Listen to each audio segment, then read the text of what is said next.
بسم الله الرحمن الرحيم والصلاة والسلام على أشرف المرسلين. Salam alaikum, bonjour tout le monde. Aujourd'hui, on va faire un cours introduction aux nanotechnologies. Donc, voici le plan de notre cours.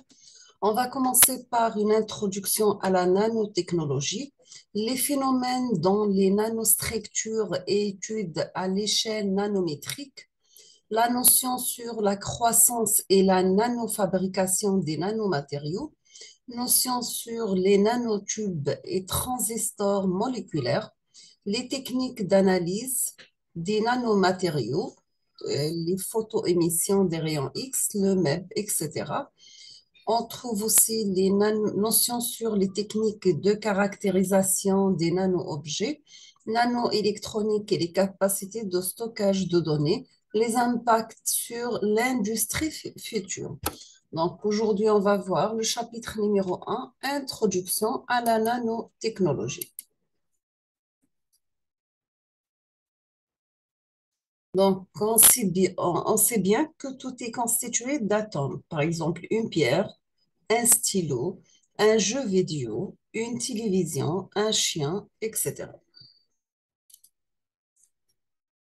Même nous, les êtres humains, nous sommes composés d'atomes. Nous avons que, par exemple, au niveau de l'organisme est formé de l'ensemble de ces systèmes, un niveau chimique où les atomes se combinent pour former des molécules. Niveau cellulaire, les cellules sont composées d'organités eux-mêmes constituées de molécules. Le niveau tissu, les tissus sont constitués de cellules du même type.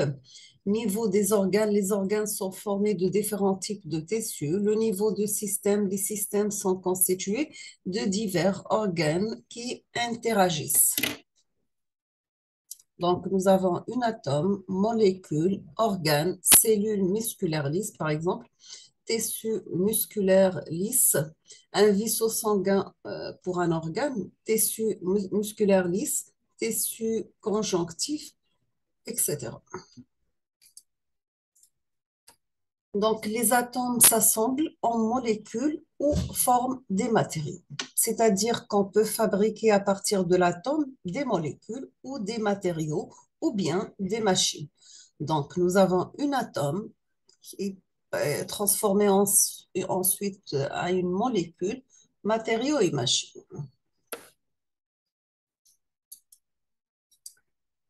Nous, les êtres humains, nous avons commencé à fabriquer des choses en portant de grosses choses, par exemple des bois et des pierres pour obtenir ce qu'on veut. Par exemple, une maison, etc. Donc, vous avez une montagne. On va avoir des briques à partir des montagnes pour fabriquer une maison. Et aussi à partir de fer, on peut fabriquer une voiture, par exemple. Donc, nous avons une pierre de fer, fer fondu, porte de voiture, et on arrive, résultat final, à avoir une voiture.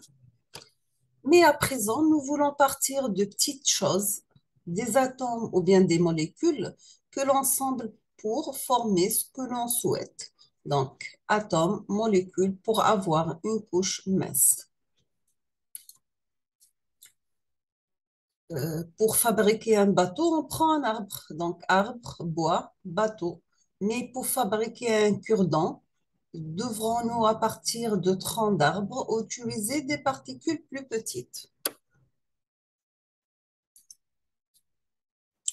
Bien sûr, si on part de grosses choses, nous pouvons fabriquer des objets avec une très grande précision. Mais en même temps, nous produisons beaucoup de déchets ou de pollution et consommons beaucoup d'énergie. Lorsque nous sommes devenus très forts en technologie, notre précision sera la même, mais la production des déchets et la pollution sont diminuées. En partant de petites choses, c'est rechercher la précision absolue à la temps près, la maîtrise totale des procédés, l'absence de déchets et une utilisation raisonnable de l'énergie. Donc, bien fait, les objets pour la vie. Quel est l'intérêt à partir de petites choses? C'est que la distance qui sépare le centre de ces deux ballons, par exemple de football, qui est plus grande que la distance qui sépare le centre de ces deux noisettes. Plus petit implique plus proche, donc plus rapide à rejoindre. Le sucre et le sel se dissolvent plus vite lorsqu'ils sont en poudre, lorsqu'ils sont en morceaux ou se forment cristaux. Donc, plus petit peut signifier plus réactif. Maintenant, si nous avons un cube avec une arête de 1 cm, quelle est la surface totale de ce cube? Lorsqu'on coupe ce cube 3 fois, une fois dans le plan horizontal, une fois dans le plan vertical et une troisième fois toujours dans le plan vertical, mais perpendiculairement au plan de coupe précédent, bien sûr. Combien de cubes obtenus? Sachant que chaque nouveau cube possède une arête de 0,5 cm. Donc, quelle sera la surface totale de l'ensemble des nouveaux cubes? Nous voyons que le poids du cube avant et après la coupure est le même, mais il y a une différence de surface. Donc, plus petit implique une surface plus grande, par exemple dans le cas du sucre et l'eau, plus réactif.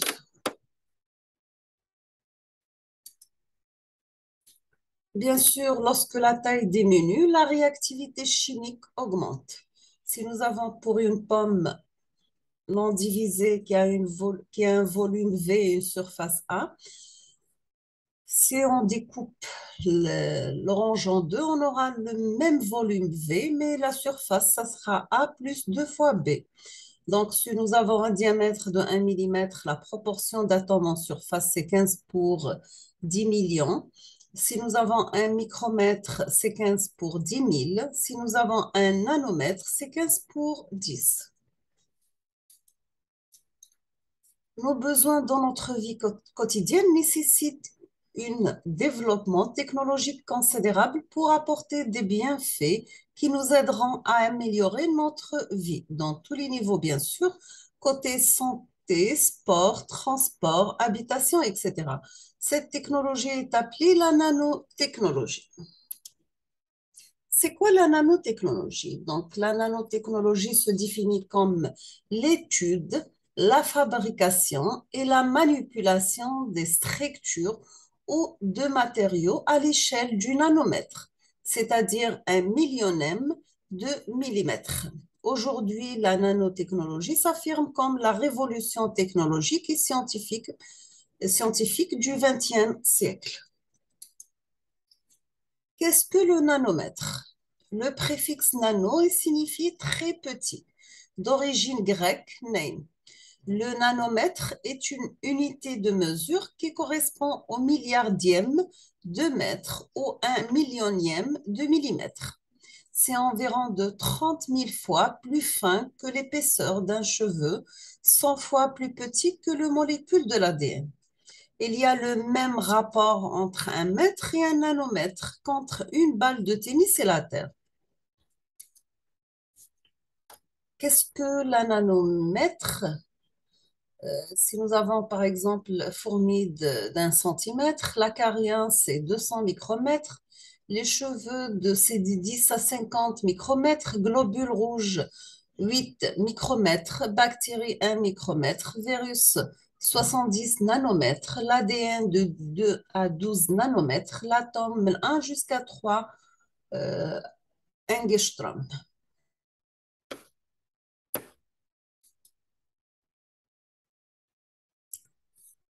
Toujours, qu'est-ce que le nanomètre? Nous avons pour une atome, l'intervalle varie de 0 jusqu'à 0,1 nanomètre. Les protéines, 20 nanomètres. Ail de papillon, c'est 100 nanomètres.